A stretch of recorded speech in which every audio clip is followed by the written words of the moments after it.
Hello. Thank you for listening. This is a near death experience of Linda. Open quote.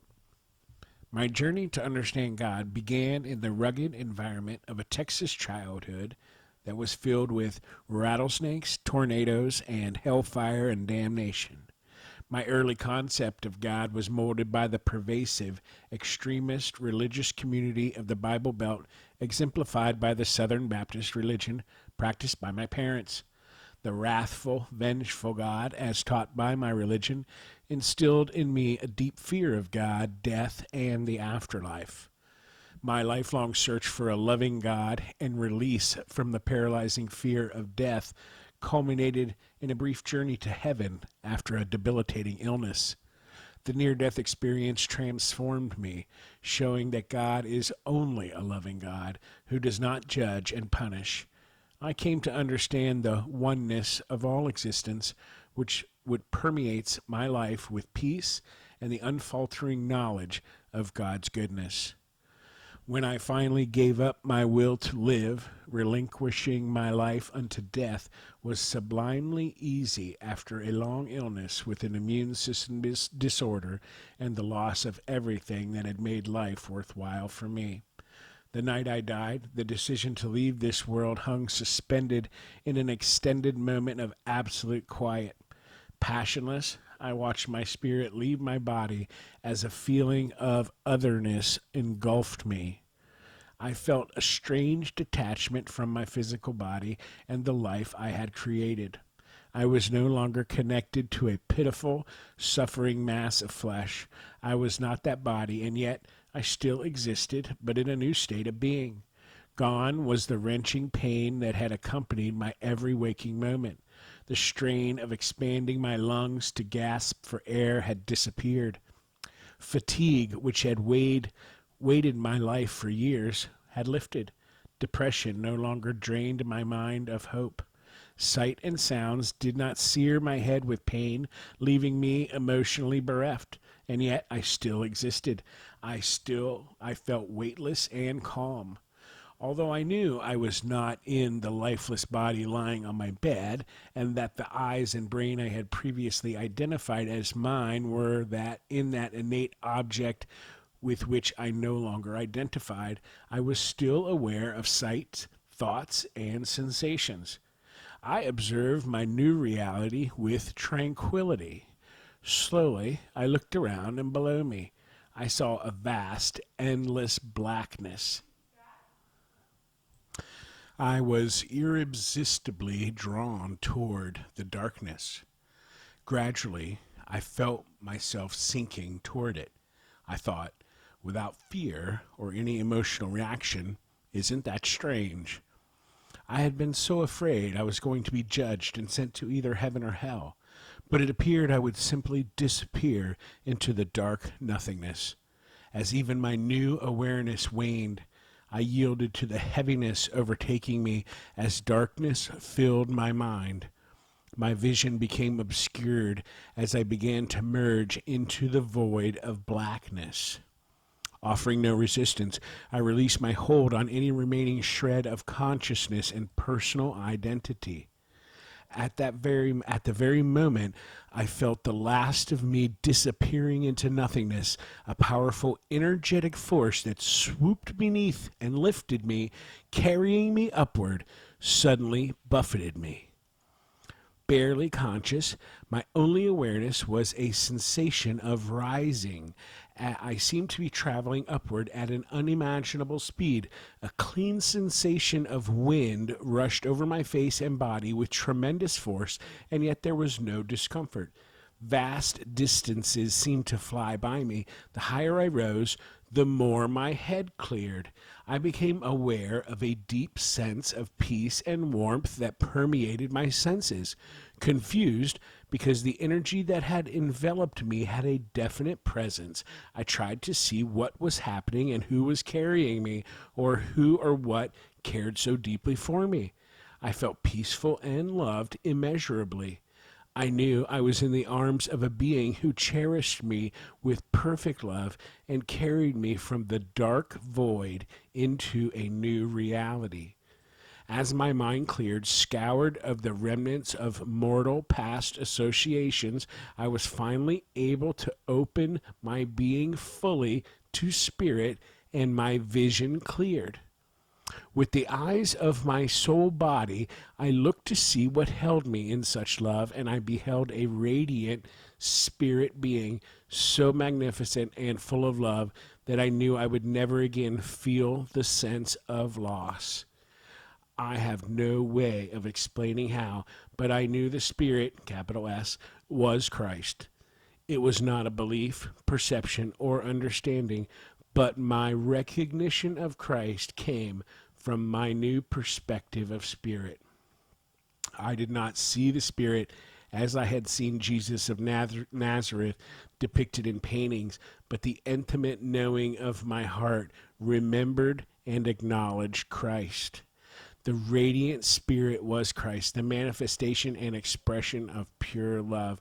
Because of my Christian education, I knew no other name to call what I felt as I looked at him.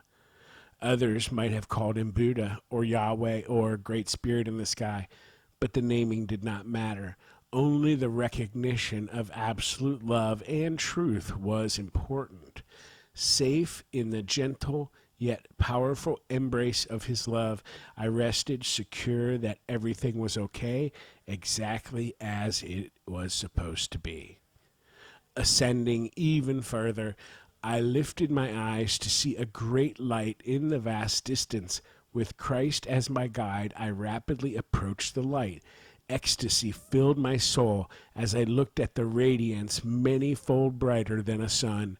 The light was everywhere and everything, the brightest I had ever seen and dazzling beyond description, brilliant enough to blind or burn, yet I was not harmed. The light moved over and through me. It washed every hidden place of my heart, removing all hurt and fear, transforming my very being into a song of joy. I had thought the love I felt from Christ was complete, yet the light toward which we were soaring was the fulfillment of my search, the loving source, capital S, of all that exists, the God of truth and unconditional love, the origin of creation. My understanding of love was forever changed. The majesty and glory of that vision was an ineffable moment that defined forevermore the direction of my new truth. I was home, and I wanted nothing more than to remain in the light of God.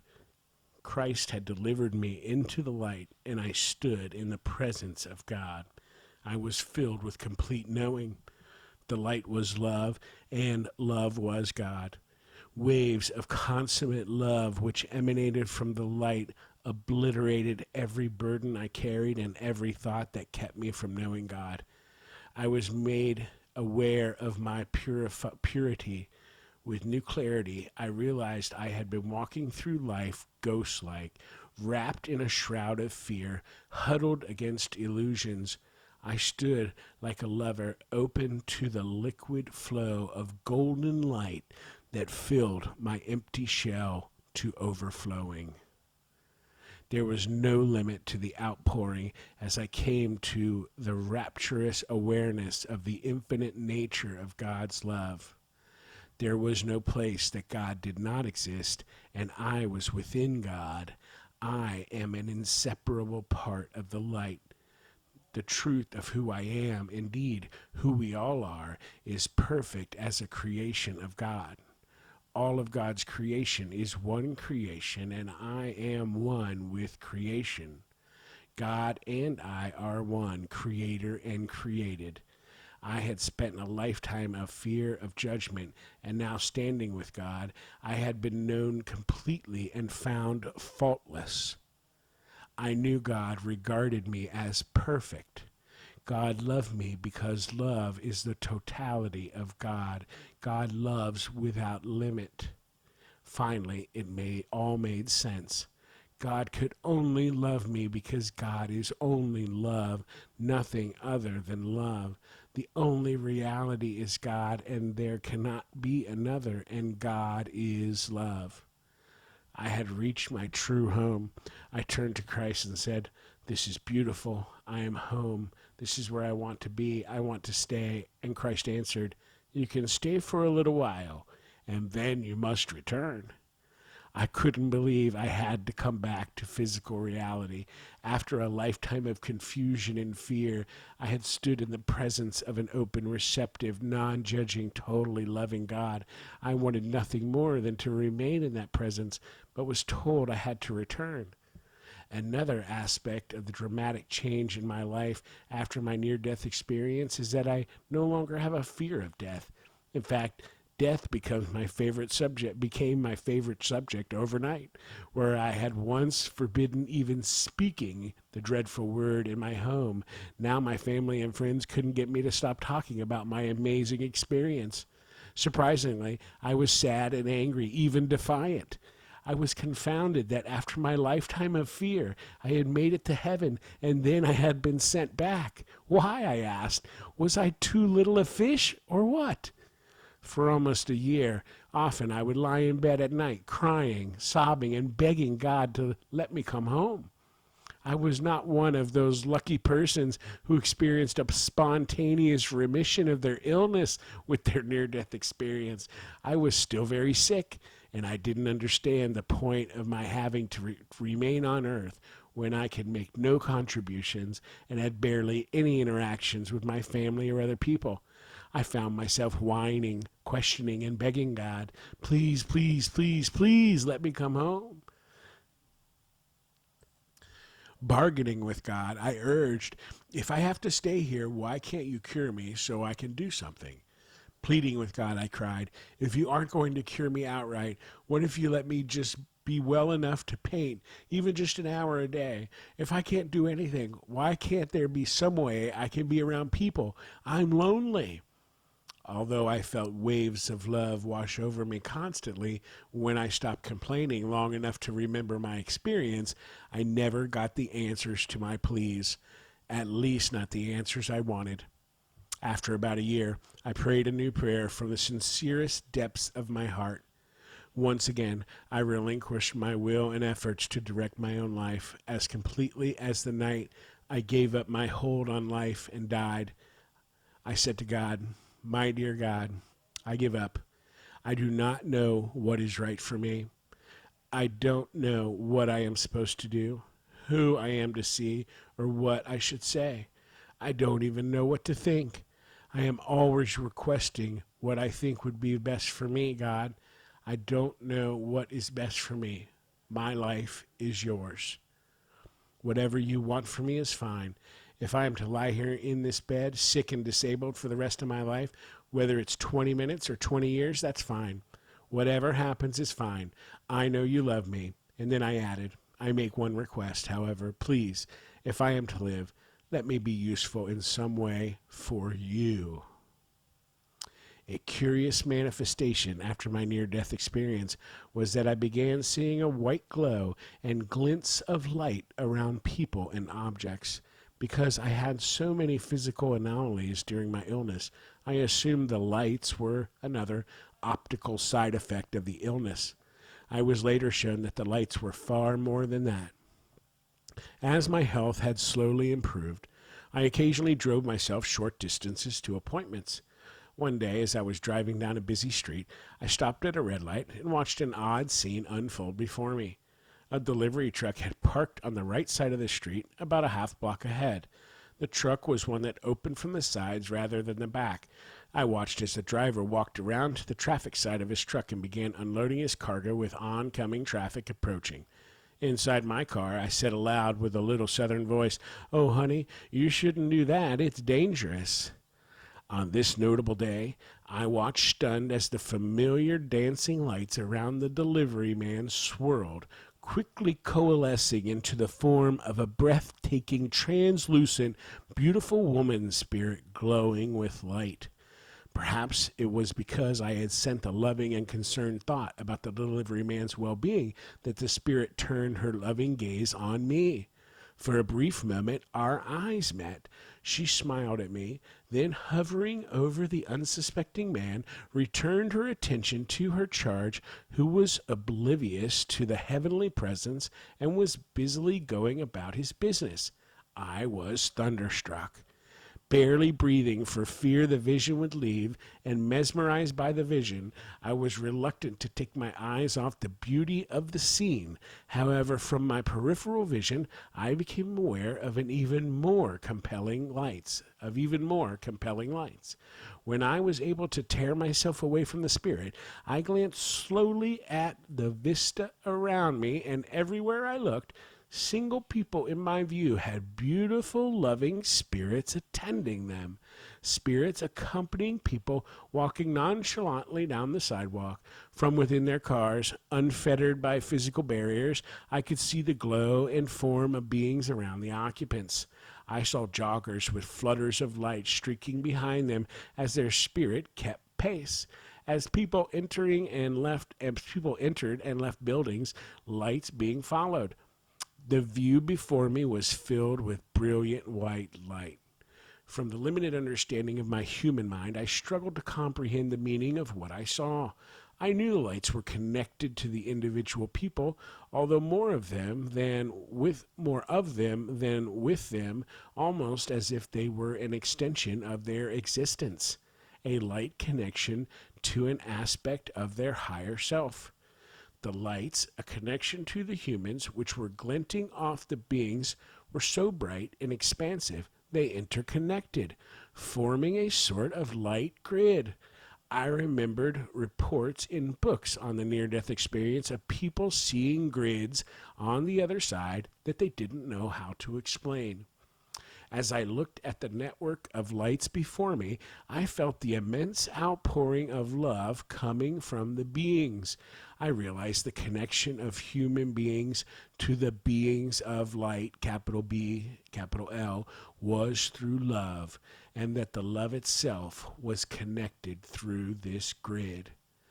The metaphor represented by the image I saw and perceived was absolutely clear, and I was overwhelmed with the knowledge as we are all one. That's in all caps.